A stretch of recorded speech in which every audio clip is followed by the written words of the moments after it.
महाप्रसाद जननी सर्व सौभाग्य वर्धिनी आदि व्याधि हरा नित्यम तुलसी त्वम नमोस्तुते।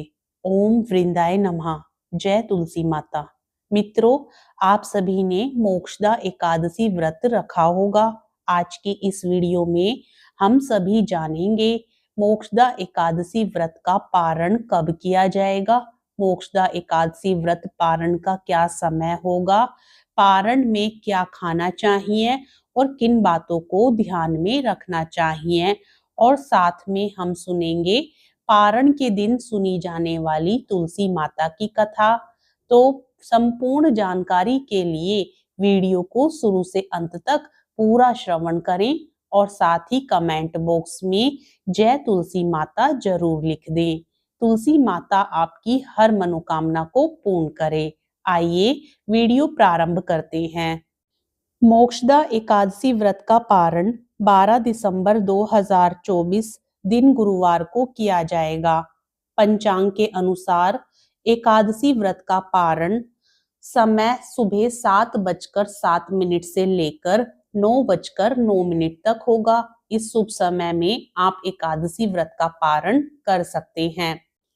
शुभ मुहूर्त व विधि विधान से व्रत पारण करने से व्रत का पूर्ण फल प्राप्त होता है। ज्योतिष शास्त्र के अनुसार एकादशी के व्रत को समाप्त करने को पारण कहते हैं। व्रत पारण के समय एक चीज का सेवन जरूर करना चाहिए। मान्यता है कि ऐसा नहीं करने पर व्यक्ति को संपूर्ण व्रत फल की प्राप्ति नहीं होती है और कुयोनि में जन्म हो सकता है। आइए एकादशी व्रत पारण के समय क्या खाना चाहिए जानते हैं। मित्रों, एकादशी व्रत पारण करने वालों को चावल का सेवन जरूर करना चाहिए। मान्यता है कि ऐसा करने से जीवन में सुख समृद्धि व खुशहाली आती है। इस दिन व्रत खोलने के पहले किसी जरूरतमंद या गरीब को अपनी सामर्थ्यता के अनुसार अन्न दान या अन्य जरूरत की वस्तुएं भी दान कर सकते हैं। एकादशी व्रत का पारण करने वाले प्रत्येक भक्त को सबसे पहले तुलसी के पत्ते का सेवन जरूर करना चाहिए। एकादशी व्रत का पारण द्वादशी तिथि में किया जाता है। एकादशी व्रत पारण करने वालों को द्वादशी के दिन कोई भी मिठाई जरूर खानी चाहिए। व्रत पारण के दिन सबसे पहले भगवान को किसी मिठाई का भोग लगाना चाहिए और उसके बाद स्वयं ग्रहण करना चाहिए। इस दिन सात्विक भोजन खाना सुनिश्चित करें। प्याज लहसुन के सेवन से बचना चाहिए। मान्यता है कि ऐसा करने से जीवन में आर्थिक खुशहाली व सुख शांति का आगमन होता है। आज के दिन तुलसी माता की कथा को भी जरूर सुनना चाहिए। एक ब्राह्मण था, वह प्रतिदिन मंदिर जाता था।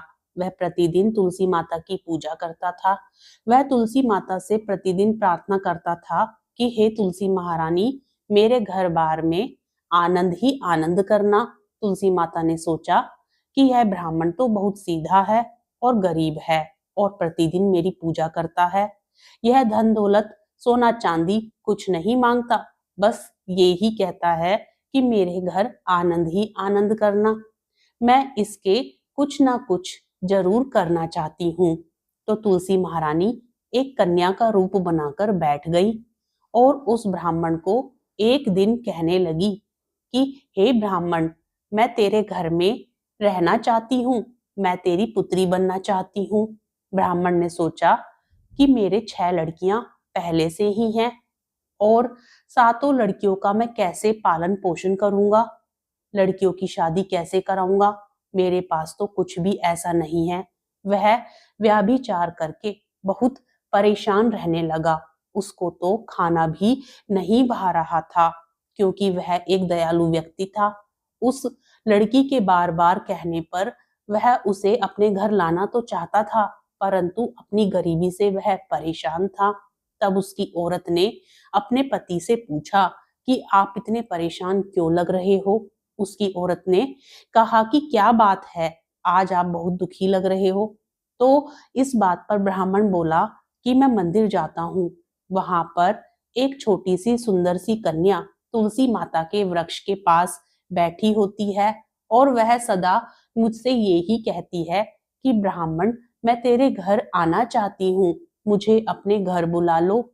उसकी पत्नी बोली कि अरे इसमें परेशान होने की क्या बात है, आ रही है तो आने दो। ब्राह्मण बोला कि हमारे पहले से ही अपनी 6 लड़कियां तो हैं ही, उनकी भी अपने को शादी करवानी है।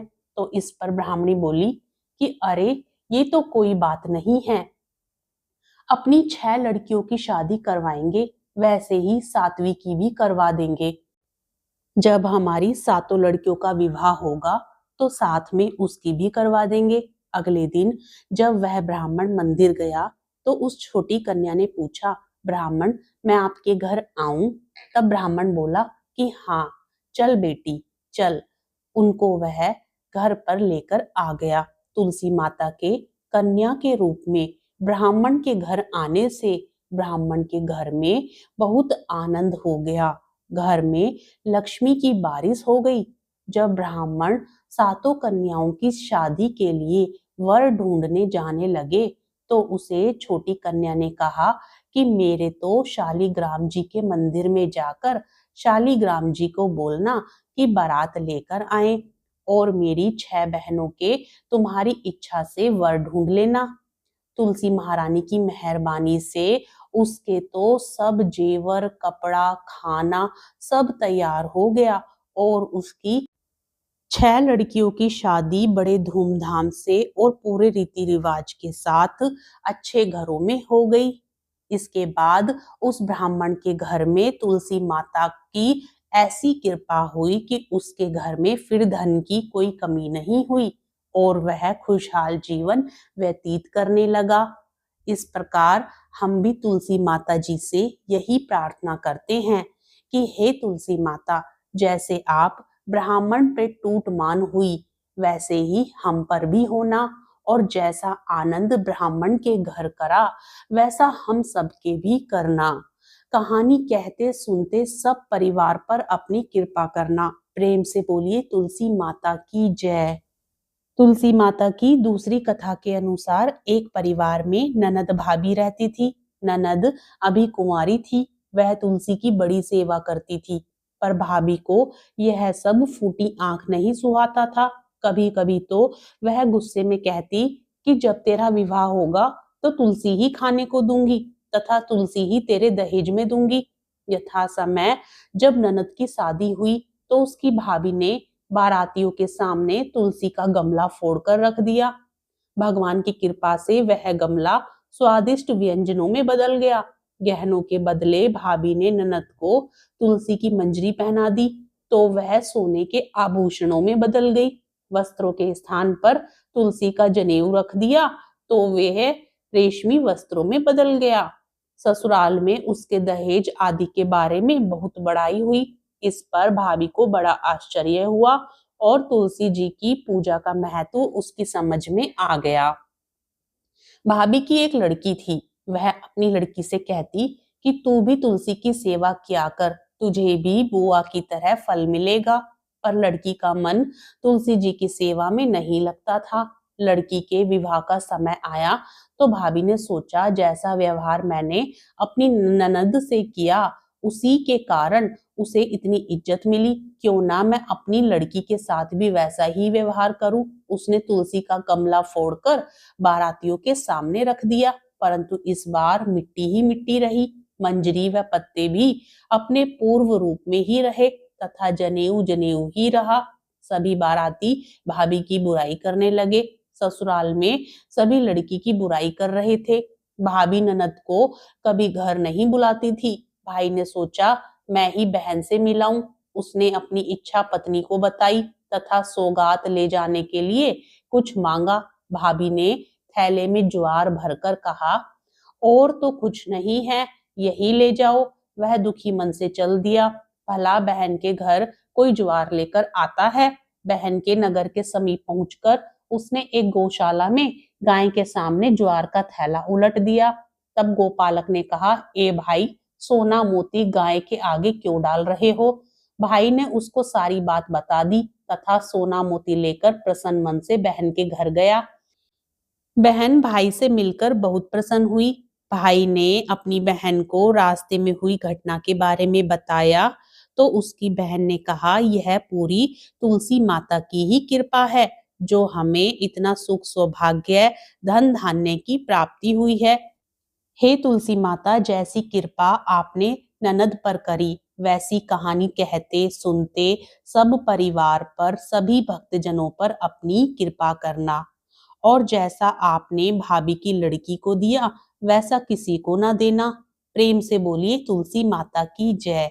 तुलसी माता की कथा को सुनने के बाद आरती भी जरूर सुननी चाहिए। जय तुलसी माता मैया, जय तुलसी माता, सब जग की सुखदाता वरदाता। जय तुलसी माता, सब योगों के ऊपर सब रोगों के ऊपर रुझ से रक्षा करके भव त्राता। जय जय तुलसी माता, बटु पुत्री हे श्यामा, सुरबल्ली है ग्राम्या, विष्णु प्रिय जो तुमको सेवे, सो नर तर जाता।